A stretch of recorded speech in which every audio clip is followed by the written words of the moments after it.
all women are different, but they are all women. This video is androcentric from a men's point of view and is presented as opinion, commentary, and debate. Expressing opinions is not violence. These are ideas to challenge, question, and argue in public, because classical liberalism relies on the First Amendment for its dialectic. If you are a feminist, then consider this. If patriarchy truly existed as claimed, feminism could not. And if all men are trash and women are equal to men, then what are we to conclude? Women will die for their children, men will die for their wives and children, and God chose to die for all mankind. Authority rolls up with responsibility. If this framing of facts offends you, click off to a cute cat video. Proceeding further will expose you to gamma bias and criticism directed at ideas, claims, institutions, not at any individual's virtue or dignity. Our method follows the 7 liberal arts. The trivium, grammar, logic, rhetoric, and the quadrivium, arithmetic, geometry, music, and astronomy, and the transcendentals, the good, true, and beautiful. If this framework is not for you, feel free to exit now. It's no disgrace. Women are wonderful. God bless America. Men are great. Feminismus delendus 8. The Hegelian Trap. How Postmodern Ideological Coercion Attacks Masculinity. Written by Conrad Reicher. Available now, links in description.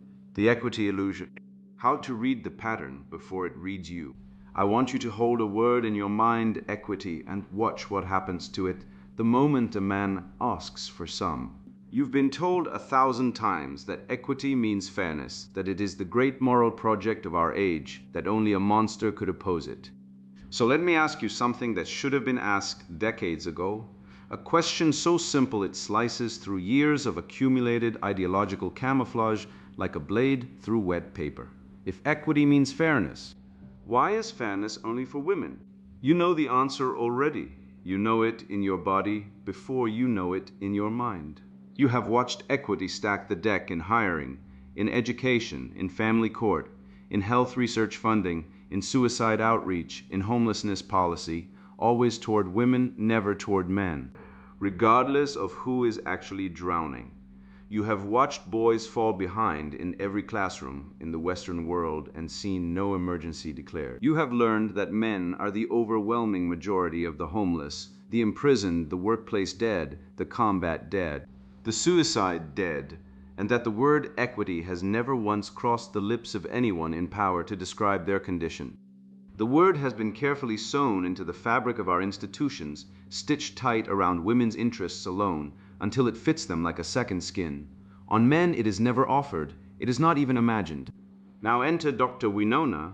I call her that because you know her, you have met her in every HR seminar, every university committee, every editorial board, every political panel where a woman with credentials and certainty explains why helping men is actually oppression. Her defense is predictable. She will say equity corrects historical imbalance, that women were disadvantaged and men were not, that fairness sometimes requires asymmetry. She will invoke the word systemic and the word patriarchy and the phrase lived experience, and she will deliver all of this with the moral gravity of someone describing a humanitarian catastrophe. She will make you feel that asking the question is itself an act of cruelty. But here is what she cannot survive: a logic audit.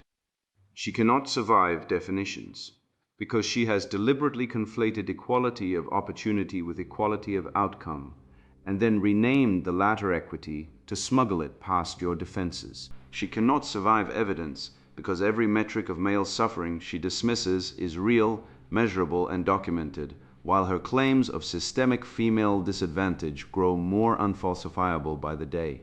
She cannot survive the same standard test, because the moment you apply her own logic symmetrically, ask whether men deserve equity, where they lag behind, her entire framework collapses into naked genocentrism.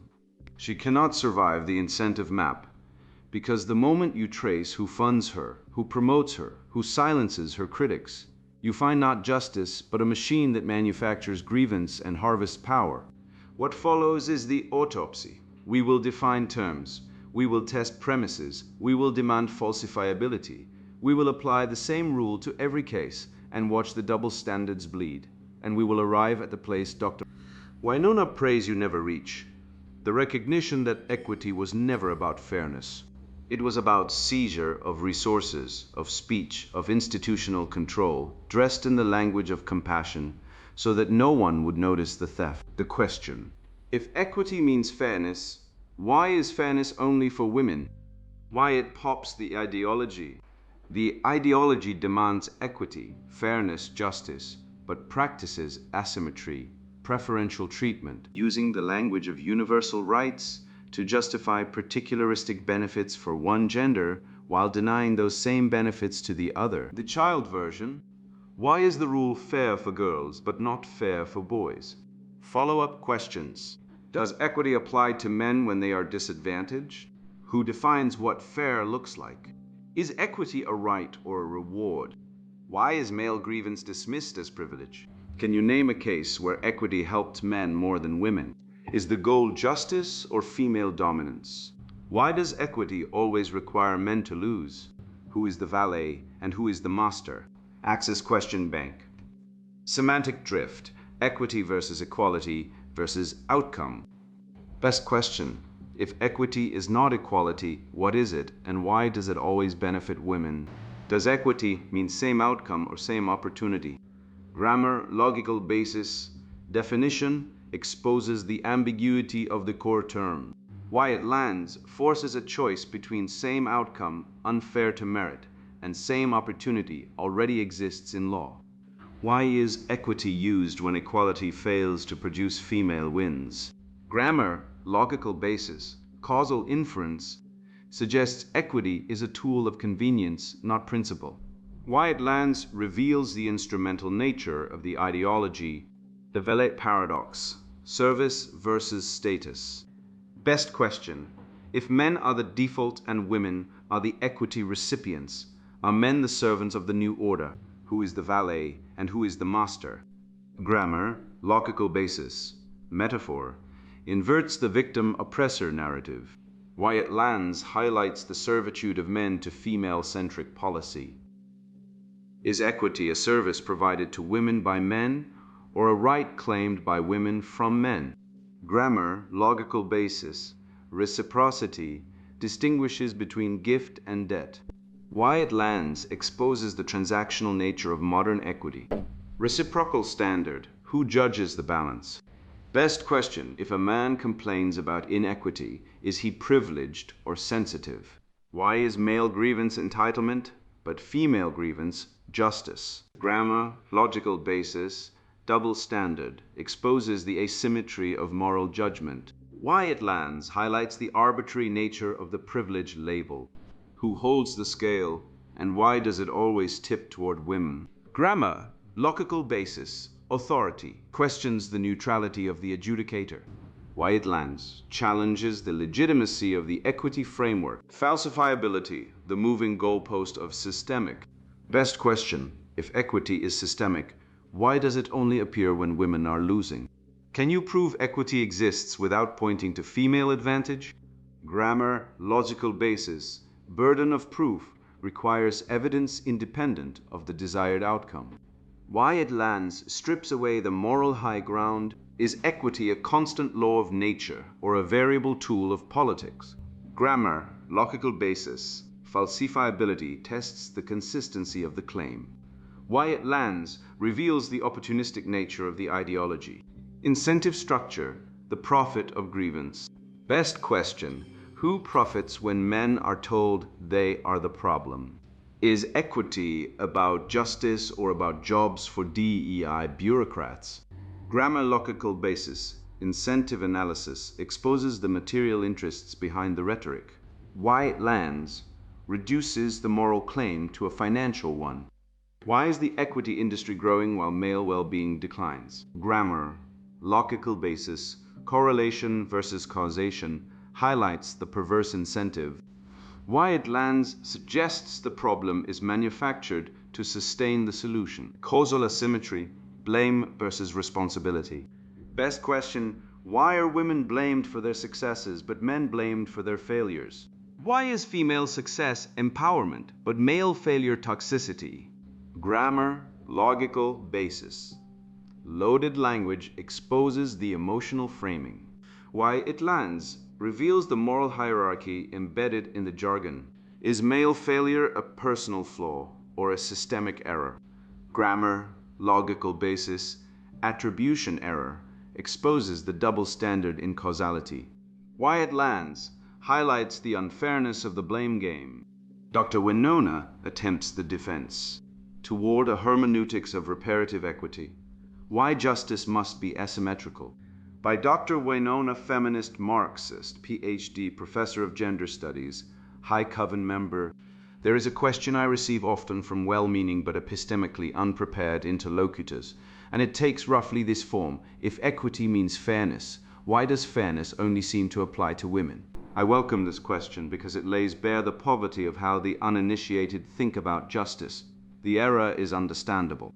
When one has spent one's entire life breathing the air of patriarchal normativity, oxygen itself becomes invisible.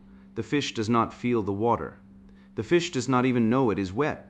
And when the water begins to be drained, even slightly, even gently, the fish experiences this as drowning.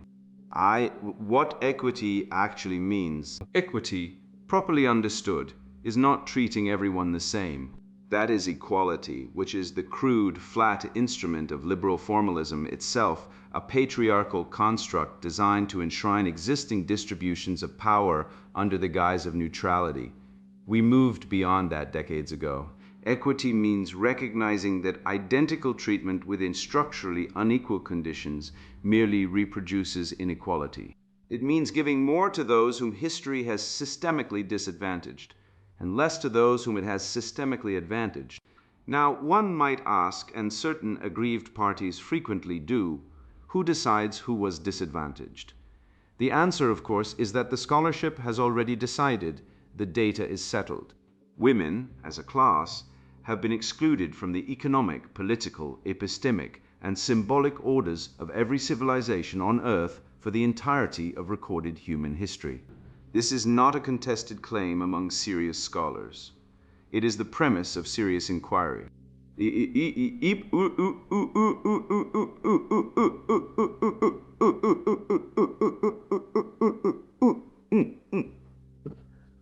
The emotional ecosystem of harm. A common refrain from the anti-equity reactionary is, why is male grievance called entitlement, but female grievance called justice? I find this question illuminating, though not for the reasons its askers intend. The answer is simple, because one is entitlement and the other is justice. Male grievance, historically and structurally, emerges from the loss of unearned privilege. The man who complains that he is no longer given preferential access to a position, a conversation, or a social role is not experiencing oppression. He is experiencing the removal of an artificial scaffold. It feels like falling because he was never actually standing. Female grievance, by contrast, is the naming of actual structural harm. When a woman reports that her voice is marginalized, she is not reporting a feeling, she is reporting a material condition. The lived experience of women is the primary data source of feminist epistemology, because women are the ones who inhabit the terrain of gendered subordination. This is not circular reasoning. It is standpoint, epistemology, a rigorous, well-established framework that I will not relitigate here for audiences who could not pass a first-year seminar. When a man says he is harmed by not being heard, I gently suggest that he is experiencing something quite different, the discomfort of no longer being the default. This discomfort is real. I do not deny its phenomenology.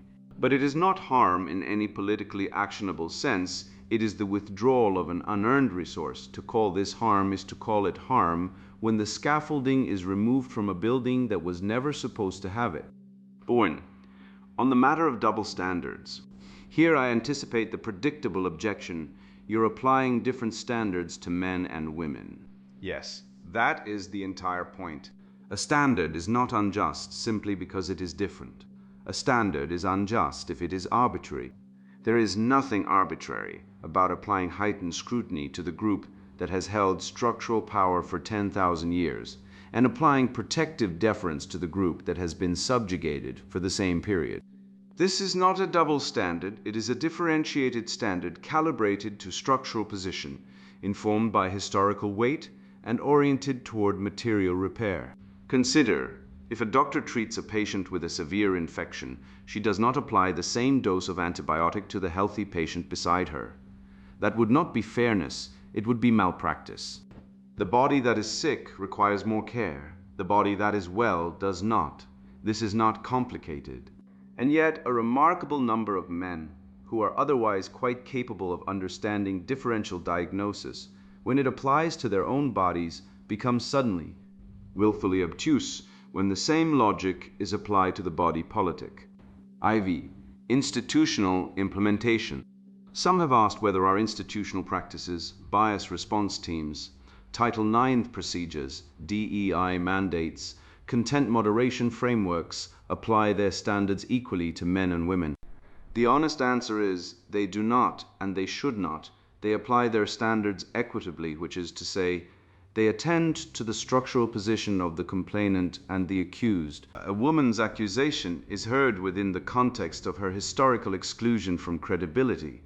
A man's defense is heard within the context of his historical monopoly on it. Is this asymmetrical? Of course. Is it unjust? Only if you believe that the entire weight of human history should be politely set aside because a man in 2024 insists he, personally, did nothing wrong. But equity does not deal in the personal. It deals in the structural. And structurally, the man has inherited an account in his name filled with deposits he never earned. The withdrawal of those funds is not theft. It is settlement. V. On the curious silence around male suffering.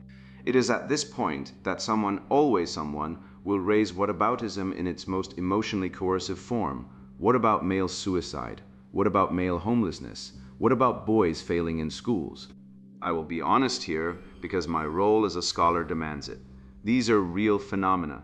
Men do die by suicide at higher rates. Men are overrepresented among the unsheltered.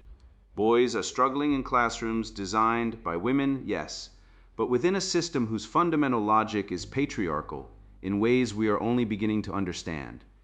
But I will also say this. The instrumentalization of these statistics by anti-feminist actors is itself a form of violence against women. These figures are not raised in good faith.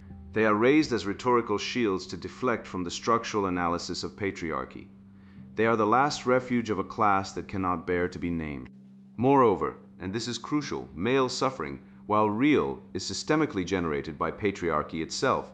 It is the backfire of the very system feminism is trying to dismantle. Male suicide is the cost of toxic masculinity. Male homelessness is the cost of an economic system built on male disposability, a system feminism has always opposed. Boys' educational failure is the cost of a model of male success rooted in dominance rather than collaboration. We did not create these conditions, we are the ones trying to fix them. And the fact that men weaponize their own suffering to resist the very cure being offered is frankly a measure of how deeply the infection has spread. By conclusion, the necessary asymmetry. So let me return to the question. Does fairness only apply to women? No, fairness applies to everyone, but fairness is not a flat line. It is a curve. And right now the curve bends toward women, because it must, because it always should have, because the body of civilization has been starved of its feminine organs for millennia. And the repair will not be painless for the organs that have grown hypertrophic from overuse. The man who asks why fairness is only for women is like the limb that has swelled with unchecked growth, and now demands to know why the surgeon's attention is directed elsewhere. The answer is not complicated. The answer is that the body is sick, and the medicine is ours to administer. Equity is not a debate, it is a diagnosis, and we are the diagnosticians. Theory critique. The question. If equity means fairness, why is fairness only for women? State it aloud. Sit with the discomfort it provokes. This is the question that collapses the entire ideological theater of modern gender discourse. It is a surgical strike against the postmodern privilege wheel, bypassing the jargon to strike the engine of the contradiction. We begin with grammar, for without precise definitions, logic is impossible, and rhetoric is mere noise. Equity. Etymologically, descends from the Latin aequitas and aequus, meaning even, level, or just. In the classical Western tradition, from Aristotle's Epieikeia to Thomistic natural law, equity never meant sameness of outcome. It meant the application of justice in cases where strict, generalized law fell short. It was the correction of systemic blindness to individual circumstance, not the institutionalization of a new blindness. Equity is historically synonymous with impartial universal fairness. Fairness requires impartial treatment, free of self-interest, prejudice, or favoritism. Now apply the logic. Premise 1, equity is the pursuit of universal fairness. Premise 2, universal fairness must, by definition, apply to all persons equally, regardless of sex. Premise 3, modern equity policies systematically allocate advantages, protections, and resources exclusively to women while stripping men of due process, presumption of innocence, and equal subsidy. Conclusion: therefore, modern equity is not fairness. It is a partisan mechanism of resource extraction disguised as fairness. The postmodernists, cultural Marxists, and gynocentric architects have performed a massive linguistic hijacking. They have taken a word that means leveling the playing field and used it to build a steep, unassailable cliff overlooking male agency. They demand an asymmetrical reality while retaining the moral high ground of a universal word. They cannot survive the light of this question. Why the ideology cannot answer it? The ideology is structurally, logically incapable of answering the winning question. To answer it honestly would be to confess to tyranny. If the architect of this ideology answers, fairness is only for women, because men are inherently oppressors, they commit the fallacy of collective guilt and violate the basic premise of individual rights. They reduce complex, sovereign individuals to monolithic identity categories. If they answer, equity does not mean equal opportunity, it means equal outcomes, but only for women, they commit the fallacy of equivocation. They admit they have changed the definition of the word mid-sentence. Faced with this logical trap, the ideologue invariably retreats into the motte and Bailey fallacy. The Bailey is the territory they wish to conquer and occupy: preferential treatment, female-only grants, lowered physical standards for female firefighters and soldiers, family courts operating on maternal preference, and the relentless expansion of the DEI bureaucracy. The motte is the easily defensible castle keep they retreat to when challenged. We just want equal pay for equal work, or we just want women to be safe. They expand their territory under the banner of universal fairness. But when you ask why fairness only flows in one direction, they flee to the moat, accusing you of opposing basic justice. They shift the goalposts. They move from an objective, falsifiable standard, equal opportunity under the law, to a subjective, unfalsifiable standard, systemic, historical imbalance. Once systemic becomes the justification, the ideology becomes a closed loop. It generates its own evidence and dismisses all counter-evidence as symptoms of the very disease it claims to be curing. Dr. Wynona's fallacy map. Dr. Wynona's attempted defense of asymmetrical equity is a textbook exhibition of postmodern doublespeak. Let us run her argument through the rigorous grinder of the trivium. She provides us with a masterclass in evasion, relying entirely on corrupted grammar, failed logic, and manipulative rhetoric. Grammar, the etymological hijack and equivocation. Winona writes, equity is the structured redistribution of asymmetric advantage. Here, she abandons the etymological root of aequitas. She strips the word of its meaning of evenness and replaces it with a Marxian framework of zero-sum resource allocation. She uses the word equity to mean its exact opposite, the engineered, state-enforced inequality of opportunity. She conflates equality, a legal status, with sameness of outcome, a physical impossibility, using the confusion to justify limitless bureaucratic intervention. Logic, circularity, and standpoint epistemology. She writes, the lived experience of women is the primary data source of feminist epistemology because women are the ones who inhabit the terrain of gendered subordination. This is circular reasoning dressed in academic robes. Premise A, women are systemically oppressed. Premise B, we know this because women's lived experience tells us so. Premise C, women's lived experience is valid because they are systemically oppressed. She also deploys a classic category error. She attempts to separate discomfort, which she assigns to men losing privilege, from harm, which she assigns exclusively to women. Pain, marginalization, and material deprivation are biological and psychological realities. To assert that a man's despair over a biased family court is merely discomfort, while a woman's frustration over a corporate promotion is material harm, is a rhetorical trick. It is an unfalsifiable claim. Whatever a man feels is fake. Whatever a woman feels is real. This violates the law of non-contradiction and establishes an asymmetrical standard of truth. Rhetoric, the medical metaphor and thought-terminating cliches. Winona compares civilization to a sick body requiring a surgeon's scalpel. She refers to male-dominated spheres as organs grown hypertrophic from overuse. This is a false analogy designed to bypass your rational faculties. A biological body has an objective, measurable homeostasis. A civilization is an emergent order of competing rights, duties, and voluntary associations. By casting herself and her cohorts as the diagnosticians, she attempts to grant herself unquestionable scientific authority over human lives. It is a thought-terminating cliché. She concludes equity is not a debate. It is a diagnosis. Translation: we are the priestesses of this new religion. Kneel, confess your privilege, and pay the tithe. Your arguments are irrelevant. The axis-by-axis Socratic cross-examination. To dismantle Winona and her entire ideological cohort, we do not merely shout, we cross-examine. We deploy the Socratic method, armed with our 6 axes of attack, returning always to the central contradiction. Axis I, semantic drift, equity versus equality versus outcome. The question: does equity mean same outcome or same opportunity? Grammatical logical basis. This question forces a definitive choice. If equity means same opportunity, it already exists under the law. The grievance industry dissolves. If equity means same outcome, it requires tyrannical engineering to override merit, biology, and choice. The defeat. Winona claims equity requires giving more to the disadvantaged, but this immediately abandons the universal definition of fairness. It proves that the ideology does not want a level playing field. It wants a tilted scale, permanently weighted by bureaucratic decree. Axis 2, the valet paradox, service versus status. The question: who is the valet and who is the master? Grammatical logical basis, a metaphorical inversion that tests the hidden hierarchy.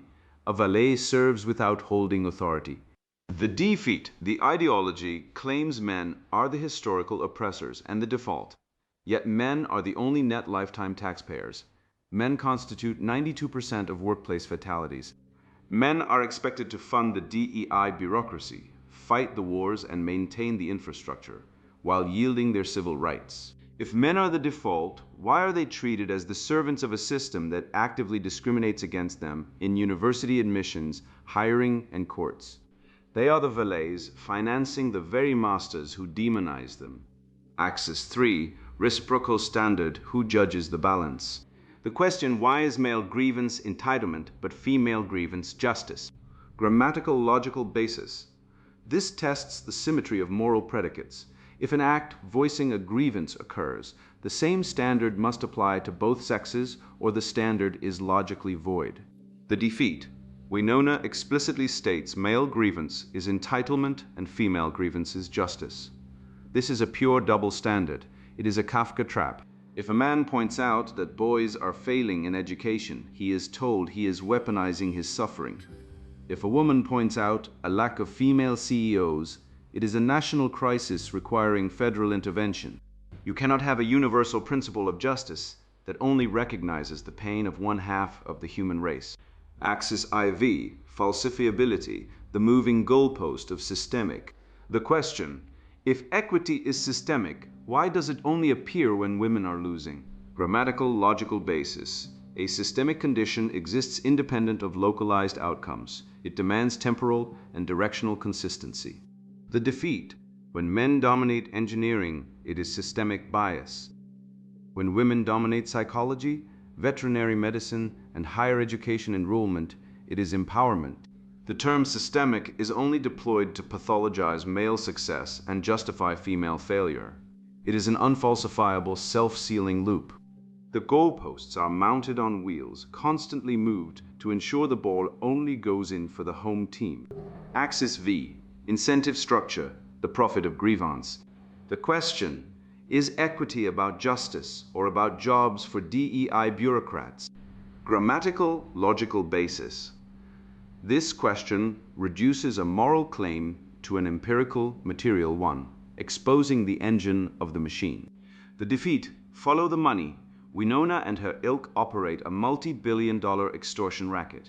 Universities, corporations, and governments pour billions into equity departments that produce nothing, build nothing, and fix nothing. As male well-being plummets and suicide rates rise, the equity industry grows fatter. They are not curing the patient. They are prolonging the disease to collect the insurance. Axis V. Causal asymmetry. Blame versus responsibility. The question, why are women blamed for their successes, but men blamed for their failures? Grammatical logical basis. This tests attribution syntax. If a phenomenon occurs, its causal origin must be evaluated consistently, regardless of the actor's identity. The defeat. When a woman succeeds, it is the result of her heroic empowerment shattering the patriarchy. When she fails, it is because the patriarchy oppressed her. When a man succeeds, it is because of unearned privilege and systemic extraction. When a man fails, it is due to his own toxicity and fragility. Women are granted total agency for their victories and zero liability for their defeats. Men are granted zero credit for their victories and total liability for their defeats. It is a complete inversion of justice. The child test. When the postmodernists wraps their tyranny in the ivy-covered vocabulary of the academy, when they deploy their impenetrable jargon of intersectionality, standpoint epistemology, and structural asymmetry, apply the child test, strip away the $10 words, and look at the raw mechanics of the rule. Imagine a playground, two children, a boy and a girl. The teacher hands the girl a candy bar. The boy asks, "Where is my candy bar?" The teacher replies, "Equity means fairness. Because you are a boy, you have historical privilege. Therefore, to be fair, you do not get a candy bar. In fact, you must give the girl your lunch money because the system owes her." The boy asks, if the rule is fairness, why is the rule only fair for girls? The ideologue has no answer that does not sound like pure cruelty. The child test destroys the facade. It exposes the raw, unvarnished hatred at the center of the gynocentric project. Justice is not a curve. Justice is blind. She holds a scale, and the scales must balance. If you place your thumb on the scale, you are not a diagnostician. You are a cheat. We reject the privilege wheel. We refuse collective guilt. We will not be silenced by the thought-terminating cliches of the oppressor-oppressed dialectic. The Western tradition, the canon of logos, natural law, due process, and the sovereign individual is our inheritance. It is the architectural blueprint of human flourishing. We will restore the objective standard. We will defend the father, protect the boy, and demand the vote and the voice tied to contribution and merit, not victimhood rank. The institution of equity is a caste system masquerading as compassion. We name the demon, we break the spell. We return to the rule of law, the rule of logic, and the unyielding truth. You have seen the strings. The moment that question crystallized in your mind, the spell fractured, because you caught the grande imposition in motion. The theft of a word, fairness, hollowed out and worn as a costume by privilege, dressed as righteousness. They cannot answer it. They will not answer it. Watch them try. They will pivot. Project accuses you of fragility, of sentencing yourself, of not understanding nuance. These evasions are not arguments. They are the desperate, unmasked gyrations of people whose entire moral theology just collided with its own first premise. The architects of this ideology understand something they will never admit. The engine of civilization, the form and structure that holds back entropy at every level, is forged almost entirely by the hands, the sacrifices, and the blood of men who create, who build the roads and the power grids, who mine the minerals and defend the walls, who die in the factories and ditches that sustain the comfortable delusions of the very bureaucrats plotting their dispossession. The system consumes what men produce. It has no capacity to generate, only to extract and redistribute. And now it demands you call this theft fairness. Here is how you wield the blade. When the word equity enters the room in a performance review, a social media exchange, a dinner party where some well-indoctrinated guest parrots the latest incantation, you do not shout. You do not lecture, you ask, with the calm precision of a surgeon identifying the tumor. Equity means fairness, yes. They will agree. They must, because it is their word, their sacred bauble.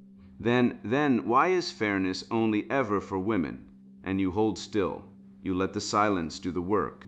If they reach for historical oppression, you simply note that justice applied selectively by identity category is not justice. It is a caste system wearing compassion's face. If they cite the wage gap, you cite the death gap, the suicide gap, the homelessness gap, the family court gap, the education gap, the conscription gap, the net taxpayer gap, and ask why none of these merit the machinery of fairness. If they claim you are centering men, you respond evenly without heat. That demanding the same standard for all people is the definition of equality, and that opposing it reveals the true architecture of their project. Not fairness, but favoritism dressed in the language of moral repair. You are not making an argument to convince them. Their identity depends on not being convinced. You are speaking for the bystander whose gut says something is terribly wrong, but who lacks the frame. You are giving him the frame. That is how the ideology dies, one quiet, unanswerable question at a time, delivered by men who refuse to confess sins they never committed. And that is what you are now, a man who sees. Not because you are angry, anger is a fuel, not a destination, but because you have recovered the faculty they worked hardest to steal from you, the ability to name reality. You create the order they exploit. You bear the costs they deny. You are owed the truth, and you will settle for nothing less. Carry that question like a torch into every corridor where liars hold court. The spell breaks the moment one man refuses to kneel, and you, brother, are already standing. Sponsored book. The Hegelian Trap: How Postmodern Ideological Coercion Attacks Masculinity. Look around. See men apologizing for existing. That was me once. I bought the lie that masculinity is toxic until my divorce stripped me bare. Watched the system I funded turn me into a walking ATM and a weekend visitor to my own kids. That woke me up. Hard, this book, it's the weapon I forged in that fire. It's for the man who feels the boot of gynocracy on his neck, who's sick of being called privileged while his world burns. For the rational man who sees the trap but needs the tools to smash it. If you're happy swallowing feminist propaganda, if you believe men are the issue and the government is your protector, walk away now. Go make a protest hat. This isn't for you. Really, stop here.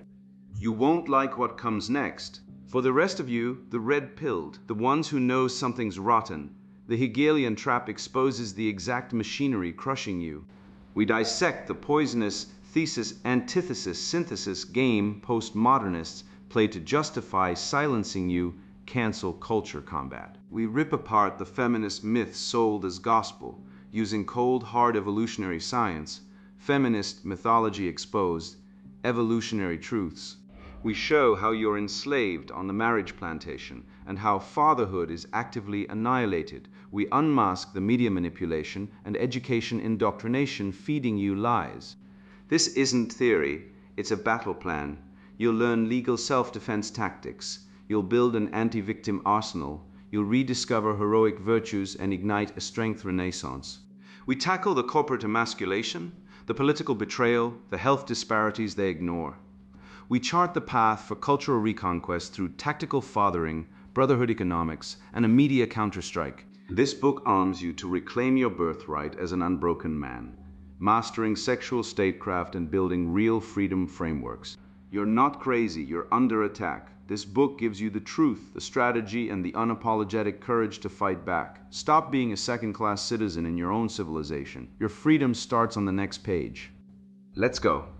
The Hegelian Trap: How Postmodern Ideological Coercion Attacks Masculinity, written by Conrad Reicher. Buy now. Links in description.